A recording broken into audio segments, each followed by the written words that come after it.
কেউ কথা রাখেনি। ৩৩ বছর কাটল, কেউ কথা রাখেনি।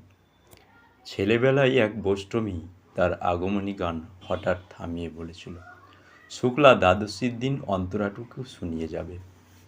তারপর কত চন্দ্রভোগ অমাবস্যা চলে গেল, কিন্তু সেই বোষ্টমী আর এলো না।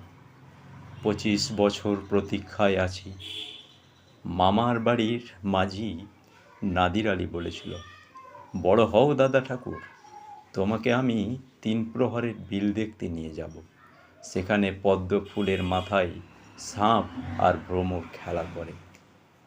নাদির আলী, আমি আর কত বড় হব? আমার মাথা এ ঘরের ছাদ ফুঁড়ে আকাশ স্পর্শ করলে তারপর তুমি আমায় ৩ প্রহরের বিল দেখাবে? একটাও রয়্যাল গুলি কিনতে পারিনি কখনো। লাঠি লজেন্স দেখিয়ে দেখিয়ে চুষেছে লস্কর বাড়ির ছেলেরা। ভিখিরির মতন চৌধুরীদের গেটে দাঁড়িয়ে দেখেছি ভিতরের রাস উৎসব। অবিরল রঙের ধারার মধ্যে সুবর্ণ কঙ্কণ পরা ফর্সা রমণীরা কত রকম আমোদে হেসেছে। আমার দিকে তারা ফিরেও চায়নি। বাবা আমার কাঁধ ছুঁয়ে বলেছিল, দেখিস একদিন আমরাও। বাবা এখন অন্ধ। আমাদের দেখা হয়নি কিছুই। সেই রয়্যাল গুলি, সেই লাঠি লজেন্স, সেই রাস উৎসব আমায় কেউ ফিরিয়ে দেবে না।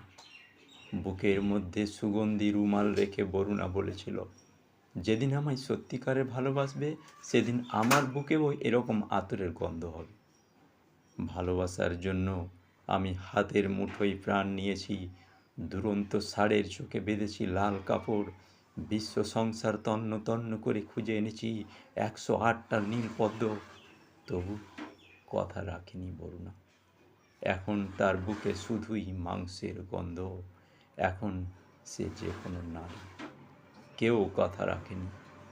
৩৩ বছর কাটল, কেউ কথা রাখে না।